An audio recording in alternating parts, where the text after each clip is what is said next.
You're listening to the Cricket Podcast.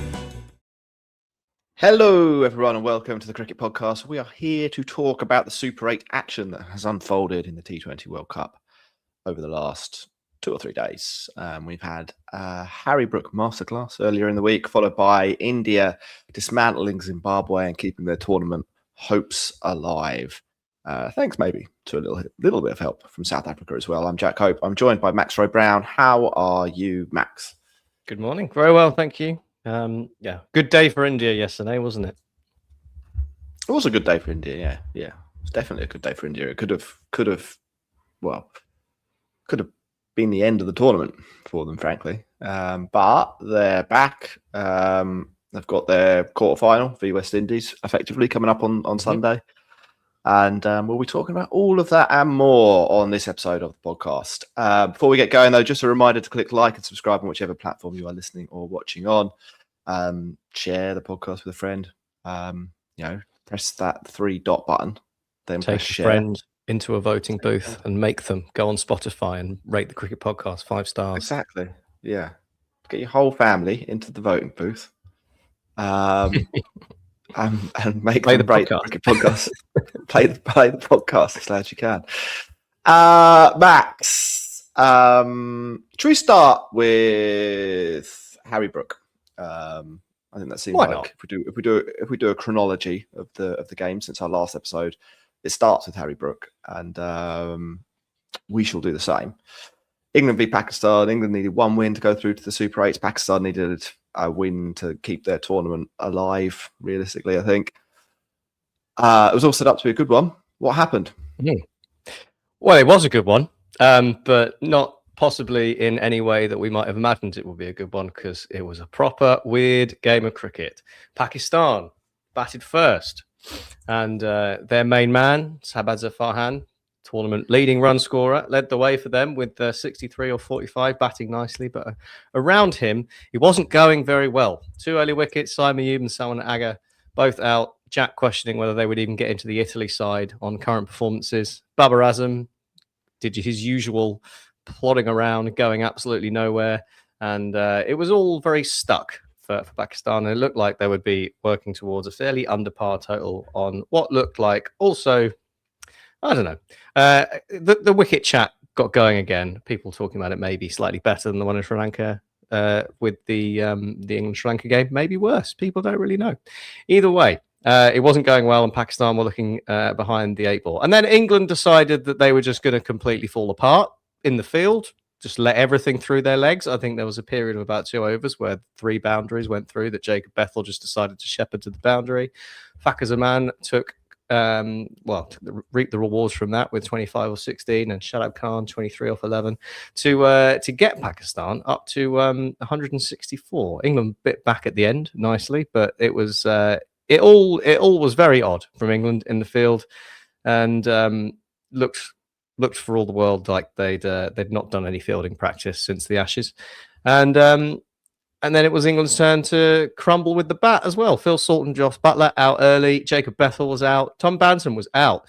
4 wickets down in no time. But around them, there was one man who led the charge. The leader of the English pack. The man carrying the flag. The standard bearer. The lightly worn intelligence of Harry Brook, showing that maybe McCullum wasn't talking absolute nonsense when he says that he has a keen eye for cricket, because his innings was outstanding. It was a beacon of light in England's darkness as he propelled England home with 100 off 51. Not, of course, without a late bit of nonsense from England. Just to compound the whole game with barely 10 needed, they decided that they were going to throw a few more wickets away after Harry Brook was bowled nicely by Shaheen. We should say that wasn't necessarily his fault. Will Jacks decided that he was going to randomly get bowled. Jamie Overton ran away from the ball to get stumped, and we thought maybe England are going to somehow manage to lose this game from a seemingly impossible position, but they didn't.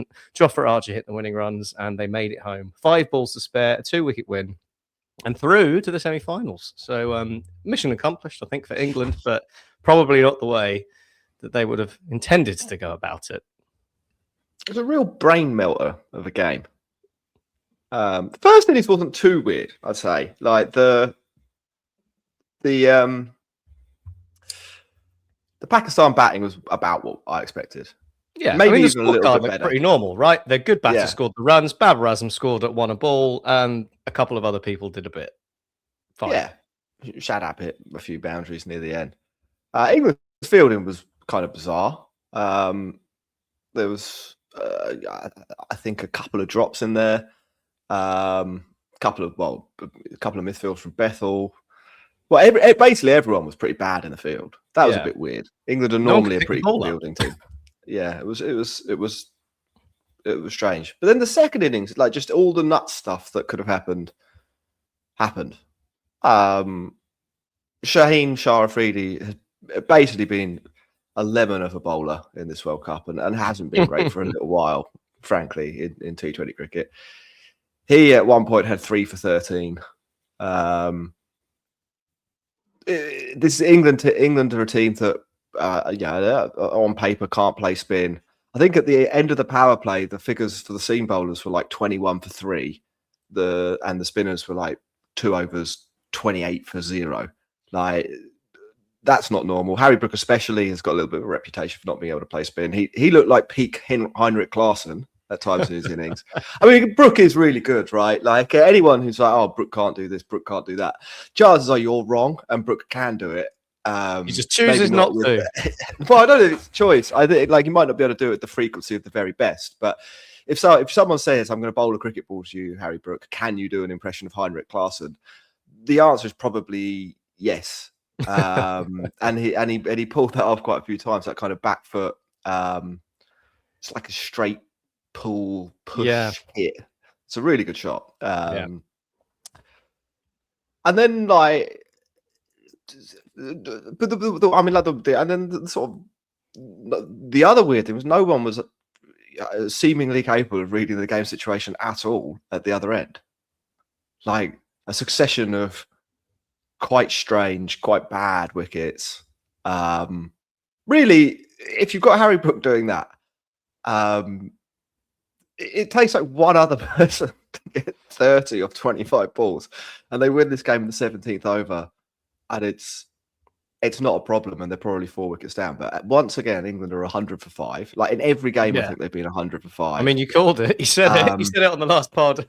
It looked a little way off for a while, didn't it? And then they came together and got there. It was like, right, we need to target that 105. Maybe you give Sam Curran a little bit of credit for sticking around till they got to 105 before he, pulled the only threatening bowler in the Pakistan team left straight to deep mid wicket to be dismissed. You get to 105 and England kind of do what they do. Like they do have a little bit of firepower, don't they? Brook was still in. They bat deep. Will Jackson, fairness, I was saying England needed someone to get 30 off 25 and they guarantee the win. And Will Jackson gets 28 off 23, and that effectively does guarantee the win. So maybe I'm being a little bit harsh on all the rest of the England batters, but a really strange game. I can't say I particularly enjoy watching this Pakistan team play, but I really did enjoy Brook. I mean, like a lot of people have been saying a lot of good things about Brook. How good was Brook, Max?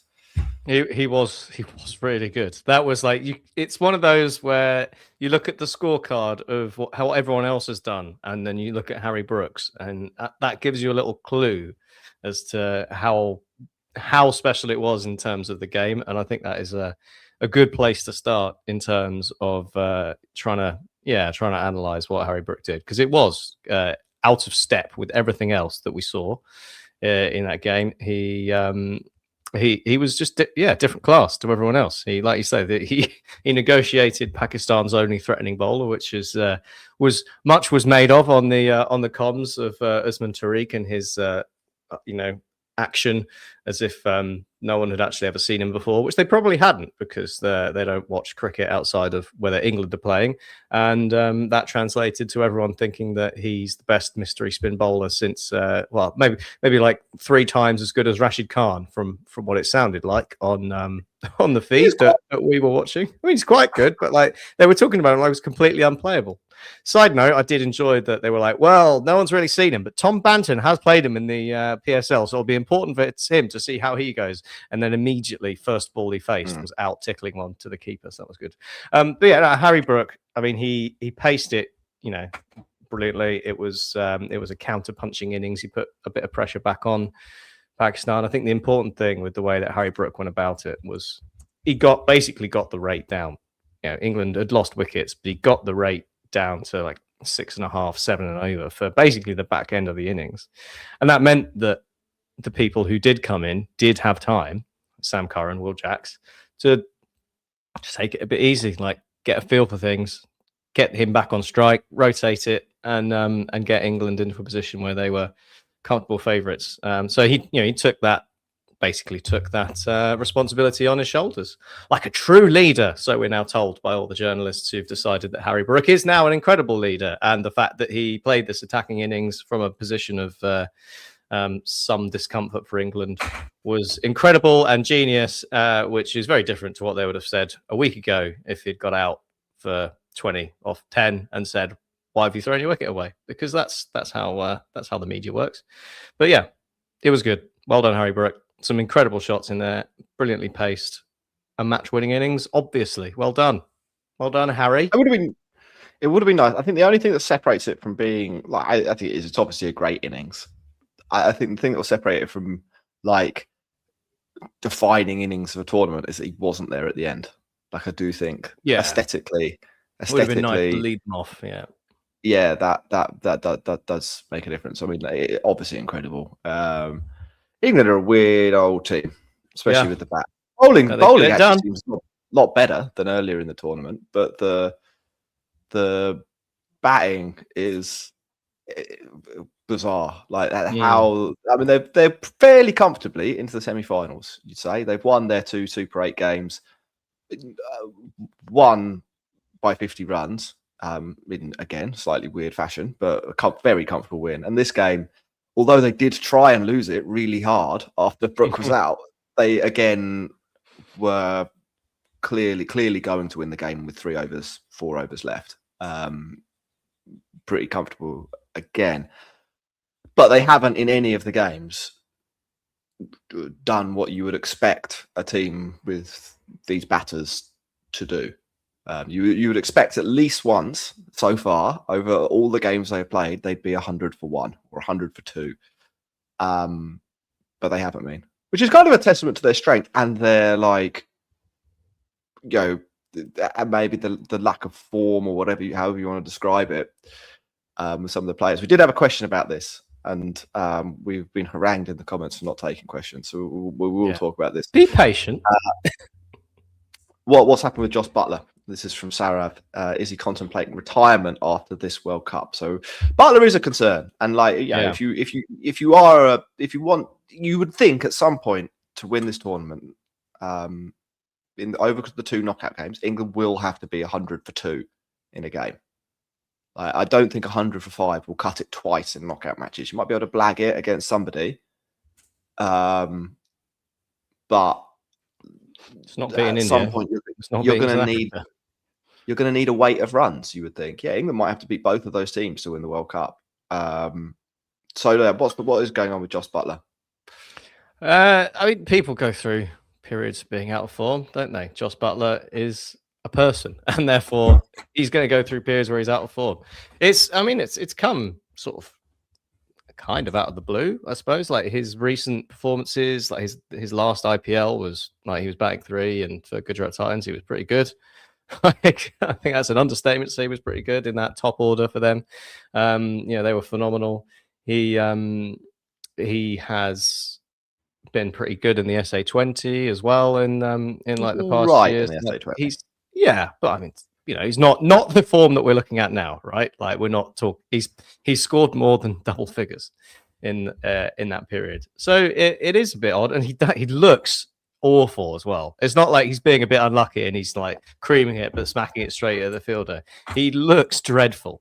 So I don't know what's going on there. I obviously don't spend time watching Josh Buttler in the nets and knowing what exactly the problem is. But what you do have to remember is that he is Josh Butler. And I mean, yeah, he's 35, so maybe his eyes have gone. Maybe he's lost his hands. I don't know, but it's he's coming now with this New Zealand game. I assume they'll stick with him to somewhere where he's quite comfortable in the IPL. He's got like a 3 scores of like 80 or 90, I think, in recent times there. So maybe just a change of venue and a change of surface will do the trick for him, because obviously there's a question around in England of, what do you do about it? Do you stick with him? Do you move him around in the order? Do you bring in Ben Duckett? Ben Duckett's already been dropped based on his terrible form in the warm-ups because he hasn't got a score either. So I'm not sure taking out Josh Butler for Ben Duckett in the venues where actually Ben Duckett wasn't the reason he was in the squad. He was probably in there for the spin of Sri Lanka, if anything.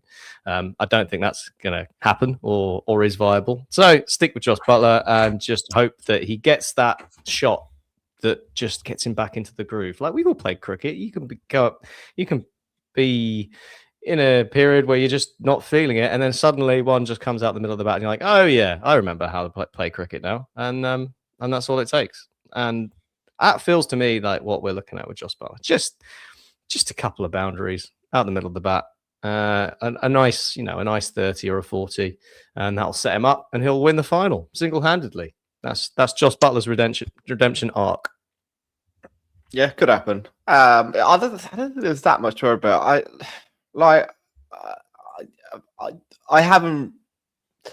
I've got no real expectation that he's suddenly gone from being able to hit 97 in the SA20 a month ago. He didn't do that well in the IPL, in the SA20. He hit 197, which is a good score, and then he was quite bad in most of the other innings. But obviously that's still in the tank. I don't think there's any reason to expect he'll have gone from that to rubbish at cricket in a month.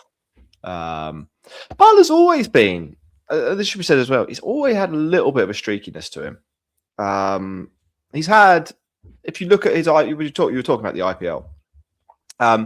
It's not like every time he's been to the IPL, he has been absolutely dominant. He's had years where he's not been great. So if you ever look over his last few seasons, 60 at 163, taking that's pretty good. That's last year. 40 at 140 is again a pretty decent year. It's only 359 runs. He missed a few games, but still pretty decent. It includes a couple of hundreds. So it was a good year. Year before that, he scored a lot of runs, but averaged 28 at 140, which isn't, there's a streaky element to that. And then if you go back through different years, it fluctuates up and down a little bit. It's generally pretty good, but it's not always. Yeah, he's not always striking, churning out at 150. Yeah. He has patches in. I think in that season, was it 3 years ago, 2023? I think in that season he had 4 ducks in a row or something like that. That's what I'm saying. That is, and I think did he do that and then score 100? Is that probably something like that? That is how Butler goes sometimes. He's got a bit of a weird technique. I mean, you wouldn't look at him and say that's a classic batter. He does do some things where you're like, it's basically all hand-eye coordination. And a small weight shift, and that if your timing goes a little bit on that, you can shank a few or snick off, and like you say, Max, maybe he has got the itch. His parting stroke has gone. Right, look, let's take a really quick break. Then we're going to come back and we'll talk about the other games. We've got a little bit bogged down in England there, but it was a good game, and it has implications. It was probably the best game, wasn't it? Let's be fair. Probably. We've got 3 games to go, and we've got about 15 minutes to do it, though. And one of them is India, so we're going to have to be speedy. Back in a moment. You're listening to the Cricket Podcast.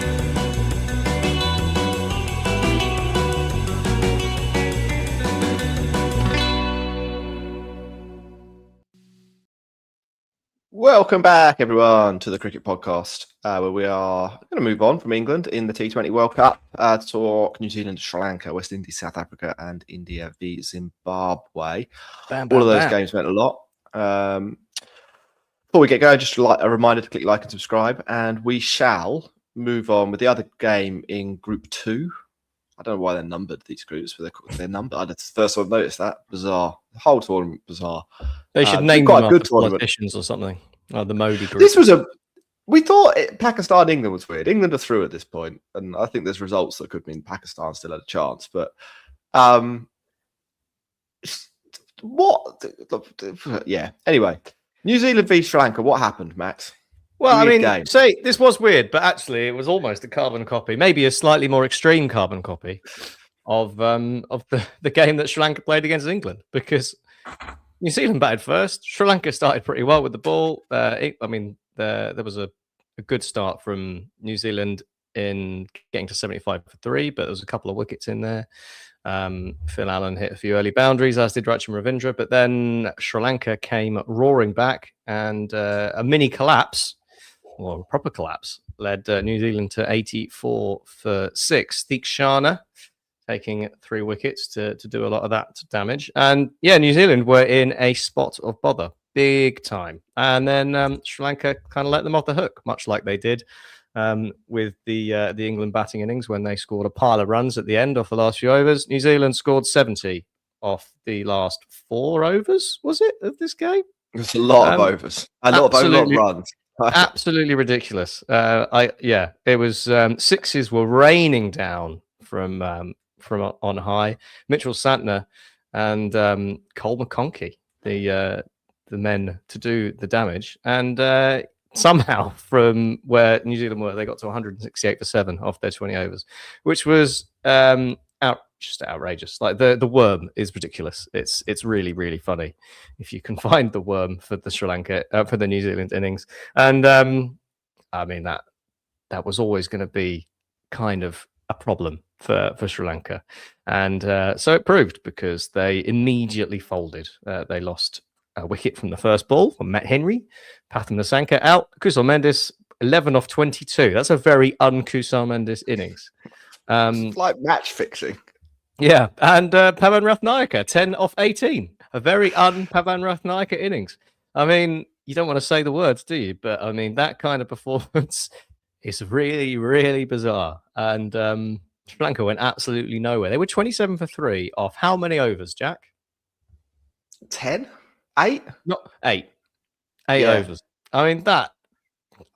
What do you say? What do you say to that? Like, what was Sri Lanka doing? It was awful. Really, really awful. Some runs at the end, they managed to get over 100, but like they were hammered. It was, yeah, like I say, a bit like the way they performed against England, except even worse in those moments. The back end of the New Zealand innings and just the whole batting effort, atrocious. What happened? What's happened to Sri Lanka? Zimbabwe. They're in their brain, and they've muddled them. I don't really know. I'm kind of at a loss to explain 27 for 3 off 8 overs in a must-win game. Yeah, in your own conditions. Like, New Zealand are decent. New Zealand are a good team, and probably they're a better team than Sri Lanka. Like, probably it's going to be quite hard. Once they let New Zealand off the hook, it was going to be quite hard for Sri Lanka, I think, to get to 168. Yeah. We've seen them a few times in this tournament. They managed to pull it off against Australia, didn't they? And basically, the game is the wicket off the first ball is kind of almost game. There's one guy in that team, Pathum Nissanka, who you're thinking maybe he can do this, and he doesn't, and you're like, oh well, that's an absolutely massive swing to New Zealand straight away. But it's like they just gave up. Really weird. It's inexcusable, really. Like it's so bad. So bad to be 27 for 3. I mean, if you were 27 for 9, like at least you could say, well, we all had a go. Like it went wrong. Like you're just not even trying, though, are you? If you're 27 for 3. Yeah, strange old game. The net run rate swing to New Zealand was over 3.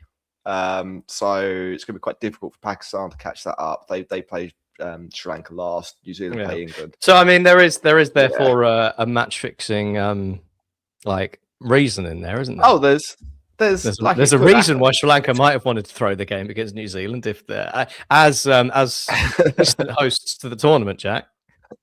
This level of sarcasm isn't going to go down well, is it?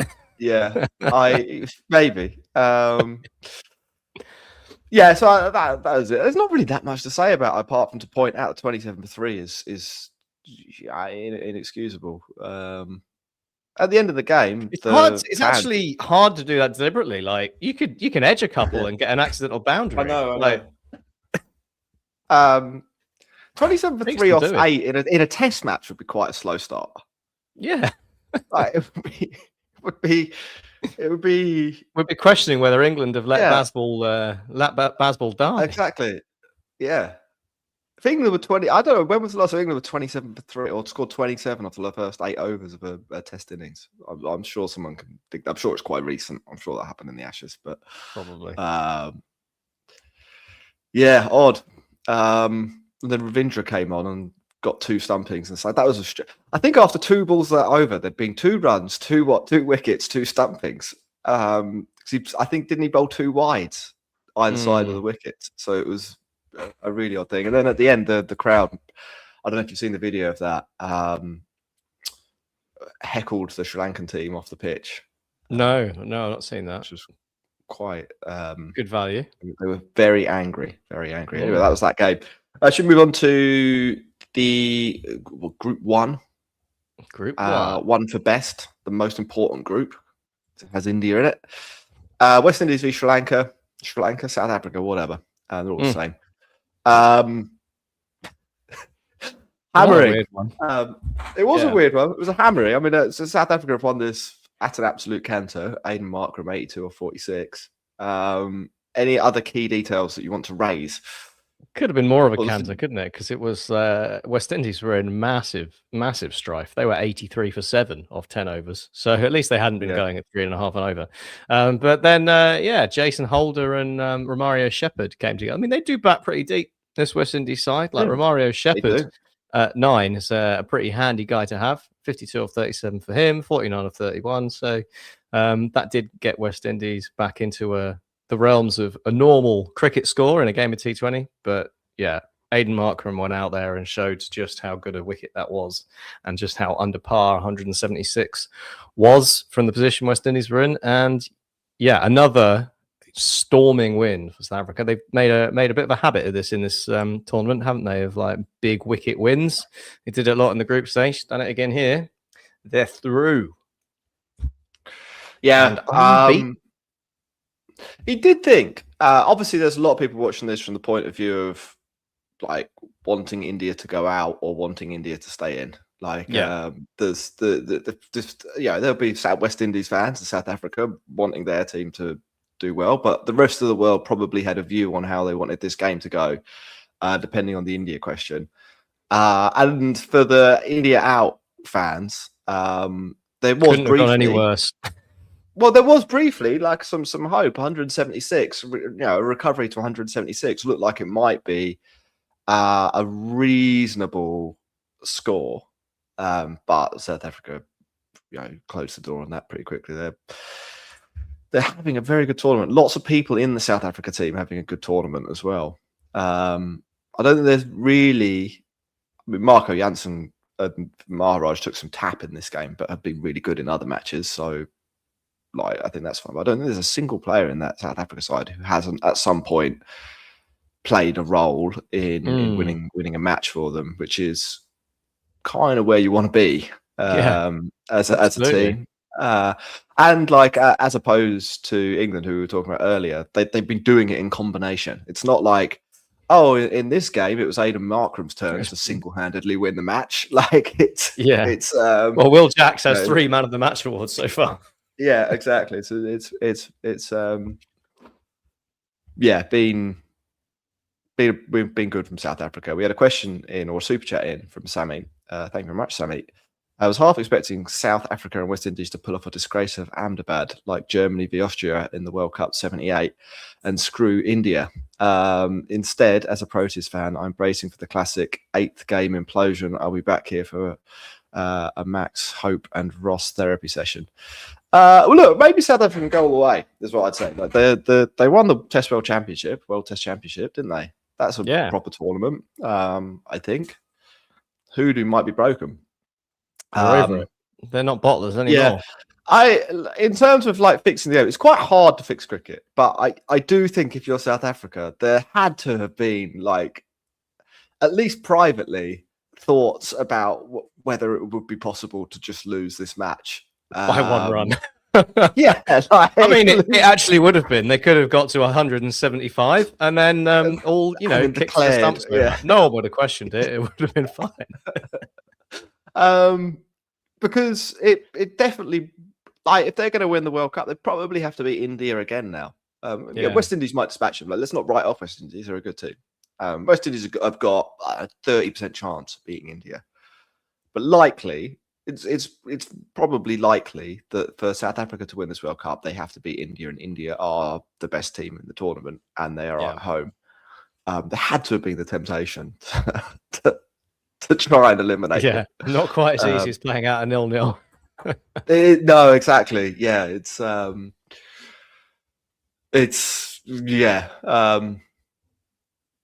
It would have been. I mean, there would have been probably recriminations as well. If they'd done it too blatantly. So. Evidence or not. So, yeah, maybe best than that it didn't happen. And instead, what they've just shown is they're really, really good. Maybe they thought, well, like, we could fanny about and get rid of India, or we could just do the most intimidating thing possible and scare India. Maybe that's where they were going. Maybe they didn't think about these things at all. That's a possibility as well. I mean that genuinely. Like, it might not even have occurred. Shall we to qualify? The players. Yeah, it might not even have occurred to the players that their revolt might have an impact on the India game.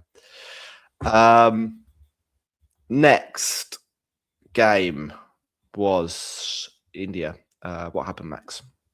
India against Zimbabwe. I was ruminating about what might happen if West Indies did manage to beat South Africa and net run rate became a factor. That didn't happen, but India also made sure that run rate was never going to be a factor, because they came out swinging. Sanju Samson restored to the top of the order, so that India picked an actual batter instead of Washington Sundar. So I am a big fan of that. Maybe do it for a game that you're not heavy favourites to win. And they all had a go. Everyone scored a bunch of runs off not very many balls, basically. 24, 55, 38, 33, 50, 44. With some extras, that all adds up to 256 for 4. Poor old Zimbabwe, second game in a row, absolutely taken to the cleaners. They have not enjoyed the short hop over the sea to India from Sri Lanka. Not good. In fairness, though, to Zimbabwe, given the position they were in, they gave it a good go, and none more so than Brian Bennett, who made 97 off 59. Sadly, unable to get to a World Cup century, which is a little bit of a shame. You think maybe one of his mates might have helped him out, given the fact that the game was dead and there was nothing else on the line. But credit to him. Good innings. It was never going to happen, Zimbabwe. But 184. Not a bad effort against this India bowling lineup. But yeah, they've been done. They've been done. Shivam Dubé as well, Jack, proving us right. 46 for 1 off of 2 overs. That's not off 4 overs. That's off 2 overs.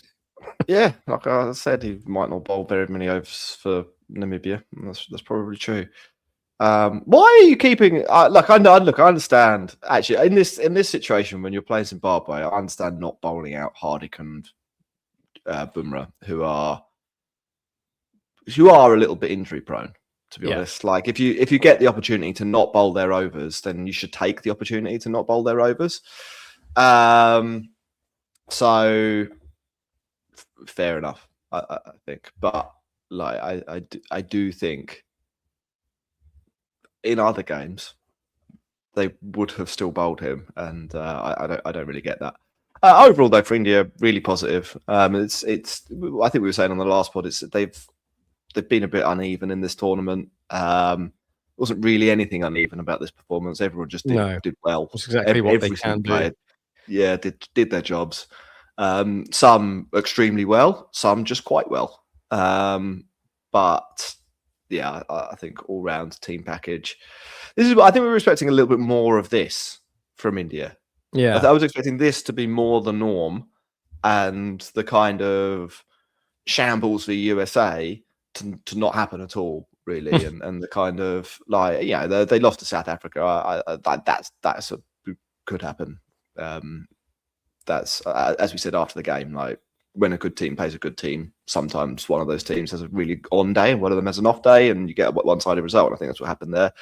But I was expecting the norm for India to be this kind of like unreachable level for a lot of the teams in the tournament. It hasn't quite been that. Perhaps they're warming up for the knockout stages. Perhaps they just needed a little bit more focus, I guess. It probably is weird if you're an India player, right, to suddenly have to go and like be your best against USA. Mostly you're playing in a very high performance environment domestically, and then obviously if you're playing for the India international team, one, there's a load of competition for your place, and two, you're generally playing pretty big nations. So it was just a step down in intensity that threw them through a little bit of a loop, or maybe they just had like an off day or whatever it is. But positive signs for India. Do you want to say anything about Brian Bennett or India? Well, I'd say on the India side, Abhishek Sharma getting some runs is good for him and bad for everyone else. We were talking about Jos Buttler being streaky. Abhishek Sharma, even more so, I think. He goes wildly from not doing anything to doing some of the most ridiculous things you've ever seen. So it'd be interesting to see if he can use that as a launch pad. Zimbabwe, yeah, I mean, Brian Bennett, it was a really good innings. 6 sixes in there. He took the fight. The next one off a line of pretty impressive efforts from some of the smaller nations. We've had centuries from Canada. We've had Italy pulling up some trees. We've had big efforts elsewhere, and Brian Bennett next one. Did you see the clip of the ICC journalist after the game asking Brian Bennett why he and his teammates didn't help Brian Bennett get to his century? And he said, I am. That was really, that really happened. Yeah, that really happened. Yeah. Oh my God. Jesus Christ. Guys just got 97 for India in a World Cup, and you literally in front of you, and you can't even be bothered to. Look, some people are face blind, aren't they? Maybe that was the problem. Maybe that was the issue there. India back up and running, I think is the upshot from that. Do you want to talk about the games coming up? Because they will be pretty important. Tomorrow we've got Sri Lanka v Pakistan. Sri Lanka are out. Pakistan need a huge win. Can you see Pakistan claiming a huge win? It's possible if Sri Lanka end up 27 for 3 of 8 overs again. You never know. And England, I think it's about a 70 run net run rate swing that Pakistan need over New Zealand. So if England do them a favour and take New Zealand down, then it's not impossible. But I can't see it. I can't see Pakistan having the weight of firepower to really do it. But Sri Lanka have been abject so far in the Super 8s, so I'm not going to rule it out. It's unlikely, but it's possible. I'm not saying it won't happen. I don't expect it to happen, but it could do. Neither do I, to be honest. Whether it be allowed to happen, I don't know. Yeah, I don't see that being in Pakistan's wheelhouse. This first, Pakistan and Sri Lanka. First and first. I'm not sure England will beat New Zealand, to be fair. Well, that's absolutely true. That's happening today, isn't it? Like we should have mentioned that. Like we've kind of written that off as a non-event, and I've just gone for that. And also, by the time this podcast actually on the audio, there'll only be 3 hours to the game, so just ignore that match just happened. Great win for England. We'll say that. Oh, the other game we didn't talk about was the amazing win England pulled off against New Zealand. But that's fantastic innings from Joss Butler. He really put the doubters to the sword today. 120 off 53 balls. Yeah, all right. And then going into the weekend, Zimbabwe, South Africa, and India v West Indies. I wanted to get in, actually, just before we do that I think Sri Lanka and Pakistan might be the worst 2 teams in the Super 8s. Like, I know Zimbabwe have taken 2 heroic poundings, but they've been playing like actual competent cricket teams. Yeah. Sri Lanka have managed to get demolished by England and were 27-3 against New Zealand. New Zealand aren't bad, are they? But yeah, anyway, look, let's and they've lost to Zimbabwe, Sri Lanka. Zimbabwe, on the topic of Zimbabwe v South Africa, can they salvage any pride, Max? No, I don't think so. I think based on what we've seen in the last 2 games, I can only imagine it going a similar way. I don't think they'll concede 250 again. I think surely they'll have worked out ways of maybe not getting quite so roundly pounded. And South Africa, I mean, whether they mix things up a bit as well, like rotate a bit, don't quite take it as fully seriously as they might otherwise have, given that they're already through. I don't know. Take it a little bit easy, have a fun time. But yeah, no chance. No. Okay, that's fair. And then India, West Indies, the quarterfinal. What are we expecting to see there? Well, we said we wanted knockout stages at this point of the tournament, didn't we? So it's nice that the 2 of them have contrived to make that a reality. Straight shootout for a semi-final place. I like to see it. It makes it nice and simple and uncomplicated. And yeah, you got to back India, haven't you? Really? They are the better side on paper. They are at home. They should do it. But like you said, like West Indies, they're a decent side. They took down England. They've had moments. They've got good players. And good spinners as well. Like Mosier and Akil Hussain are dangerous. So they could pose some problems for India. I expect India to be fine. But like you say, there is a non-negligible chance of West Indies taking a victory. Yeah, I'd give them 30%. Like there's some players in that West Indies team who could demolish India. And like they might not do it with the frequency that India players will be able to demolish the West Indies, but you can't write off some of the like just the raw power some of those West Indian guys have got. And like there's certainly the possibility that someone goes bananas. It's happened a few times for West Indies with the bat this tournament. I mean, there's no reason it can't happen again. And the bowling from the West Indies side as well isn't really poor. It's probably not quite top tier for this tournament. It's maybe the level below, but they have a few top tier bowlers. I think if you get a pitch that turns a little bit, a few of their batters look quite at home on those surfaces, or have looked quite at home on those surfaces in this tournament, and their bowling really elevates itself, I think, in those situations. So we'll see. I suspect India, obviously, but West Indies have got a chance. Max, I think that's probably the end of the podcast. Thanks very much for listening, watching, everyone. We'll be back probably after that game on Sunday. I think that makes the most sense, doesn't it? Because it's a little bit uneven in terms of when the good games happen in this tournament, but Sunday is a pretty obvious one. Where hopefully, who would you like to win? There you go. This is a hospital pass of question. India or West Indies? I mean, I realistically, I want India to go through because they do deserve to be in the knockout. I want India to go through so that England can beat them. Oh, and then we can turn up to a live stream and there'll be no one watching. It'll be the WWE storyline. Yeah, England, Harry Brook with the SmackDown. Unfinished business from the 2025 summer. Yeah. I couldn't. I kind of like that. I would like West Indies to win. I'll put that on the table.